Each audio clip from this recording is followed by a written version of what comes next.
cette édition du 13 janvier 2023 du live de TV Finance. Merci beaucoup si vous nous rejoignez à l'instant et merci beaucoup pour votre fidélité. Et désormais, eh bien, il est l'heure de retrouver sur le plateau de TV Finance Antoine Quesada qui va décrypter pour nous les premiers échanges à la Bourse de Paris. Bonjour Antoine. Bonjour Louis-Antoine. Bonjour, merci beaucoup Antoine d'être avec nous ce matin. Je rappelle que vous êtes trader, formateur et coach. Antoine, après les chiffres très attendus par la communauté financière de la hausse des prix aux États-Unis, s'ouvre désormais cet après-midi la saison des résultats du T4 2022 des entreprises. En cette attente, est-ce que le CAC peut regarder sereinement et sûrement vers le haut et notamment vers ce fameux niveau de Fibonacci dont vous nous parlez depuis déjà plusieurs séances, calculé à 7095 points? Oui, c'est tout à fait possible, hein. On n'en est pas très loin d'ailleurs. Bon, là vous affichez le plan en hebdomadaire qui est là depuis des semaines et que vous connaissez et qui est toujours d'actualité, hein, naturellement. Cette hausse qui a démarré il y a déjà plusieurs mois, mais surtout boostée par la divergence haussière classique qui est ici. Et la fameuse figure en double creux, enfin, je me répète, mais bon, le plan il est là et il suffit de le suivre, enfin, quand il est bien fait déjà. Donc un double creux, la ligne de coup, les fameux 6608 en pointillé rouge ici, hein, donc il validait, le fait de clôturer au-dessus validait donc cette figure. Et à partir de là, on avait un potentiel théorique. C'est vrai qu'il y a quelques semaines déjà, à la suite de cette figure-là, je vous évoquais le fait que moi j'ai tendance à viser comme objectif probable, parce que le but c'est quoi? C'est d'avoir raison d'une façon probable, oui, et pas juste de viser la Lune en pensant qu'on l'atteindra un jour, on l'atteint finalement, mais quelle est la probabilité de l'atteindre dans un délai raisonnable, etc. Moi mon objectif depuis la construction de cette figure, c'était les 7095, parce que sur 50% d'un objectif théorique, en général, les marchés, enfin, les investisseurs prennent des bénéfices. Donc c'est pour ça que c'est cet objectif dont vous parlez. Oui, semble très probable en fait en réalité. C'est très probable en général, effectivement. Là, à l'heure actuelle, on est à 6986. Voilà, on a traversé hier en séance les fameux 7000 points, on n'a pas clôturé au-dessus, mais si vous regardez le Fibonacci ici, on est sur la zone du deuxième palier de Fibonacci, c'est-à-dire les 38,2, la zone des 6980. Donc hier on l'a traversé, comme on vient de voir, pour clôturer à 6975. C'est-à-dire que cette zone-là, momentanément, elle fait office de résistance. À très court terme. À court terme, là. Aujourd'hui, on est en train d'être même, puisque c'est un graphique en hebdomadaire, donc il faut considérer que c'est sur plusieurs jours. Ouais, hein. Okay. Mais c'est une zone de résistance. Alors la plus importante sera les 7095, donc les 50%. Et si on venait à la franchir dans un excès d'euphorie, on pourrait taper les 7200 points, 7209, les fameux 61,8% de Fibonacci. De Fibonacci qui, eux, en revanche, deviennent très grosse résistance.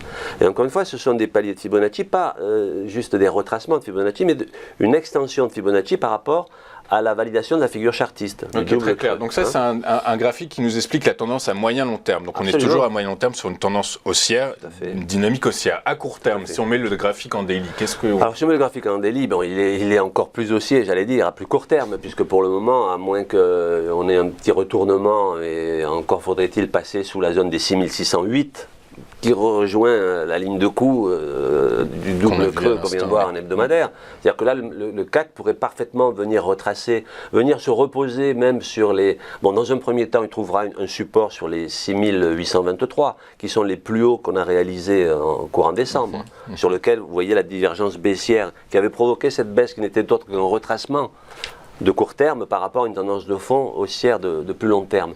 Donc, bon, évidemment, l'hebdomadaire est haussier, le journalier est également haussier. Effectivement, un retracement ici pourrait nous ramener sur les 6823 points, qui serait un support, voire même les 6754 si vraiment le marché décidait de prendre des bénéfices, et ce serait tout à fait légitime.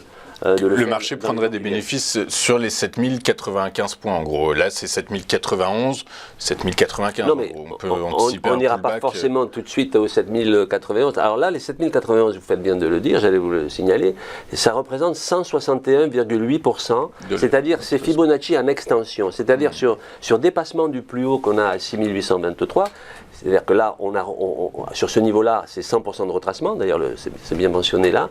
Les 161,8% donc en extension de Fibonacci nous ramènent à 7091, vous voyez qu'à 2-3 points près, c'est les 50% donc ce qui me paraît être la vraie bonne résistance, en tout cas de court moyen terme. Une zone entre 7091 et 7095. Absolument, ce serait l'objectif le plus fiable, le plus probable, et sur lequel je pense qu'il y aura des prises de bénéfices, en tout cas un retracement.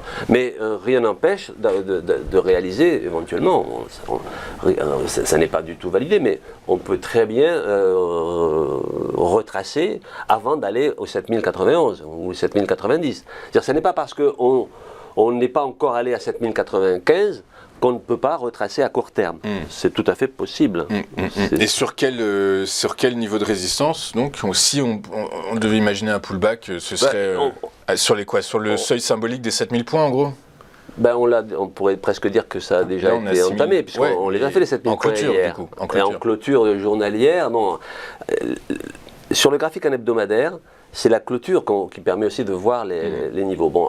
Les 6980, donc le niveau de Fibonacci des 38,2, peut pendant quelques jours faire office de résistance.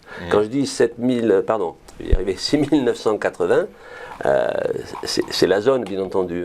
Donc on peut parfaitement rester en latéral un jour ou deux sur cette zone-là avant de décider ou pas d'aller au 7095. Ce que je veux dire, c'est que les deux unités de temps, évidemment, sont bien orientées, puisque on commencera par avoir un retracement journalier si d'aventure le marché à plus long terme décidait de caler. Mais pour le moment, il n'y a rien qui laisse entendre ce scénario. Tout va dans le sens haussier. Alors, je m'amuse souvent de voir ce que disent les uns et les autres. Moi, quand je fais une analyse, j'utilise évidemment les outils que vous connaissez là, mais il ne s'agit pas simplement d'une analyse purement technique. J'utilise une méthode que j'ai conçue. C'est-à-dire que lorsque je m'avance sur une orientation, évidemment, si je n'ai pas de signal, je n'ai pas de signal. Mais lorsque j'ai un signal de ma méthode, la probabilité devient très très forte à ce moment-là. Et ça n'est plus simplement une simple analyse de support, résistance et de moyenne mobile. Bien sûr que j'utilise ces outils, mais il y a une construction qui permettent à un moment donné d'avoir une plus grande fiabilité dans l'engagement. Et c'est ça l'intérêt. Sinon, je pense que je ne me serais pas intéressé à l'analyse technique si ça avait été juste pour m'intéresser au support, résistance et moyenne mobile.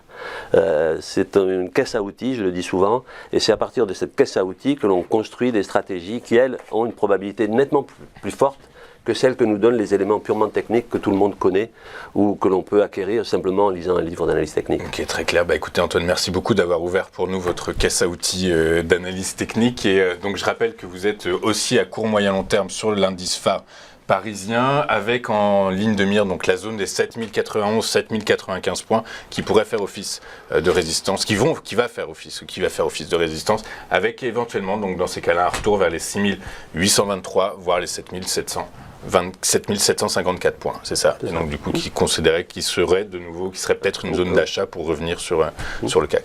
Très bien. Ok, très bien. Merci. Merci professeur.